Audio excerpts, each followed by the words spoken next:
Hi everyone. On this episode of TileTV, we're going to talk about laying out radius columns. So sometimes that can pose some challenges. So start off with our spacers that we want to try to get close to on our joint size. Then we come here. So 3 tiles plus 3 joints is 7 1/8 inches.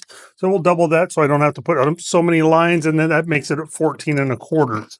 But when I do that, the problem is, how do I get that tape measure to be accurate? So instead of trying to do it with a tape measure, which can be problematic, we take what is called phenolic strip. So I take some phenolic strips, usually used for layout or templating, and then I mark that same 7 1/8 on that, and then I put that up around the column, lay that flat around the column, and when you get both sides to line up evenly around it, then you know you're pretty close to being straight, you're not out of level, you're not leaning at an angle. So that's what I've done to establish my vertical layout points around this column. So far so good. Now how about the horizontal line? So the laser is a really good way of showing how to do that. So nice thing with the laser is I can get from here all the way around over to here with the laser. But once again, how do I mark that straight line around there with a level? It's not going to work good because the level's flat against a radius surface. So same phenolic strip, just take a piece of this material here, lay it out on our points. Around there it rolls really nice. Just make sure it's nice and straight. So if it's the same phenolic strips that you use for layout or for templating, those are really nice and straight. Hold them on your marks, draw your pencil line around or Sharpie mark, whatever the case may be. And there you go. You have a really nice straight line around your column. So all I've done is take my vertical lines. Once I got my layout all the way around, by having it on the phenolic strip, I can go all the way around the column and then see if I have a difference in size of cut at the very end. So we don't want to cut, right? We want all full tile. Nice thing with this small of tile, by adding a 1/16 inch per section or something like that, you can grow or shrink quite a bit. I think there's like 17 sections, so I can grow an inch and or shrink 1 inch around this column very easily. So that's how we do layout on a radius column. It's a pretty easy way to do it. One, you make sure you're nice and plumb. Use your level, use your laser if you want to make sure we're all nice and plumb going up those columns. So